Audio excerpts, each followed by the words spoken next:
Well, hello, and welcome to another episode of Seedman MMA. Now, it's an interesting time in the UFC, and an interesting point about what is going on is who are stars and who are champions. Now, you look at the sport of basketball.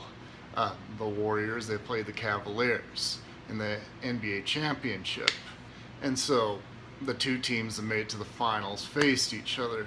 Now, as we know in boxing and the UFC, it does not exactly work that way. And of course, the finals are the most watched series in basketball. It doesn't matter if it's a great quarterfinal, semifinal, whatever. It's the NBA finals that are definitely the most watched. In the NFL, it's the Super Bowl. Whoever makes it to the Super Bowl does it. But mostly there's number one contender. People earn it, but also there's politics and there's almost like a popularity contest. And so somebody more famous than anyone for that is the man that endorses hat, Conor McGregor. And so with Conor McGregor, it's like nothing else we've ever seen in the UFC. It's like he has his own company along with UFC. Of course, that's not true yet, but that was his goal. He's like, I'd like to own my own company. But I think people are intrigued by the fact of Conor McGregor because he threatens the king, which we call Dana White. And whatever McGregor says, he's like, I want to fight Nate Diaz again. It happens. I want to get paid millions for this. Well, of course, he's worth millions, so he gets paid the millions. He's made lots of money lately, and I think he made more money than anybody that's ever fought when he fought Nate Diaz in his last fight. And there's speculation that he may fight Aldo next, that he may fight Alvarez, but it's an interesting factor. And then we got young people like Mickey Gall. Now, Mickey Gall, he was, on the reality series with Matt Serra, Dana White, Nick the Tooth, and everything, and he called out CM Punk, and he got that fight. And of course, not many people knew who he was at that time, and then he ends up, beating that reporter in the UFC. He beats, CM Punk pretty easily. And right now, an interesting thing is popular CM Punk on SureDog. You look at the people that have been looked up the most lately, and it's actually number one, Mickey Gall, number two, Conor McGregor, and I think CM Punk was like number four, number five. And it's interesting about how Mickey Gall plays his cards. Now, he is rising because, Conor McGregor was not this famous after three fights in his MMA career. The only one who's definitely been that famous within three fights in his MMA career is Brock Lesnar. I mean, the rise of him was just based off of his superstardom alone in the WWE.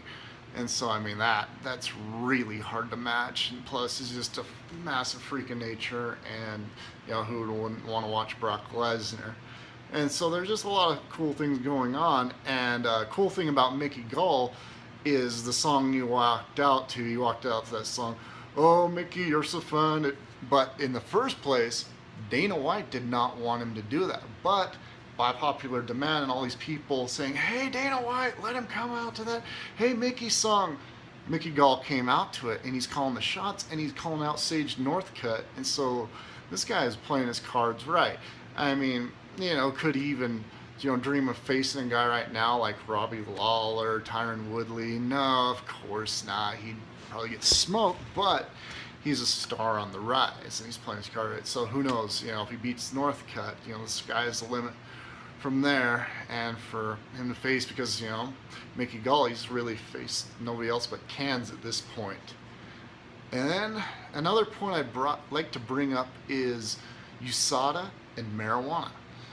I don't know why USADA is so hard on people that use marijuana. Like Nick Diaz is the most famous person that has openly spoke out about use of marijuana. He actually is an icon for marijuana and just got his picture with Tommy Chong smoking a gigantic blunt. So it was pretty cool to see that. Nick Diaz and Tommy Chong, two icons of marijuana.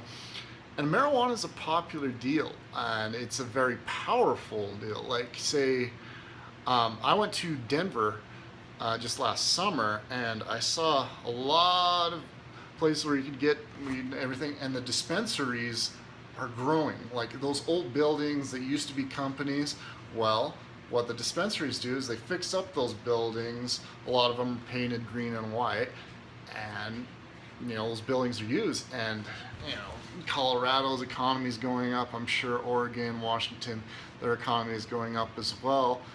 And this whole USADA thing, of course, it's good that they're knocking down people like, Vitor Belfort being, juiced to his gills and steroids and everything like that. But it's like, how the hell does marijuana really help Nick Diaz other than help with his ADHD? I mean, it's a beneficial thing for his mind and just how he focuses and everything. It's, it's like his own choice. It's like if, you can't get after a UFC fighter if they want to smoke cigarettes. Hopefully they're not doing that because that'd be terrible for the cardio. But Nick Diaz, he just feels like it helps him relax, and so I don't feel that should be taken away from him.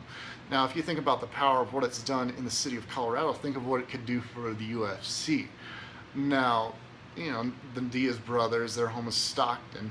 Now, say California, in the state of California, there is medicinal use of marijuana. Now, say if it's recreational, and they build a stadium based on marijuana dispensaries, and they call it the marijuana stadium or whatever, or greenhouse stadium, whatever, built in Stockton, California, and who knows, have 75,000, 100,000 people sit there and let them smoke weed while they're in the stadium. Yeah, imagine that. You could actually fill the stadium more so than in Japan when Nogueira fought Bob Sapp, which was, the hugest fight. Now, according to Dana White, he's like, oh, the Ronda Rousey and Bates Correa fight was bigger. Hey, look, there's my cat back there. It was, bigger than Bob Sapp, but I don't think that's true. I think the Bob Sapp Nogueira still is a stadium record, but if you were to have a card with Nick Diaz or Nate Diaz in there, and also turn off this Reebok crap, and if you put a marijuana leaf on their shorts, imagine the sales. Like Conor McGregor wouldn't even dream of sales. This is where Nick Diaz and the UFC, they could be making more than money, Mayweather money. This could be huge if the UFC actually worked with marijuana, if USADA worked with marijuana instead of going against it. Now, I'm from Utah, so, I don't use it. It's against the law here, but it's just imagine, though, what the possibilities were if they, worked with USADA to, let fighters use that if they need to, and then, but also Reebok got rid of that and let marijuana be a sponsor of the UFC of where it's legal. The possibilities are endless. Of course, there would have to be so much judicial crap, sponsorship, this legislation. Who even knows what the legal process would be to have marijuana actually be a sponsor? But the possibilities would be endless in the city of Stockton, especially for Nick Diaz, the icon of MMA marijuana. Alright. Well, thanks for watching, guys, that have made it up to this point.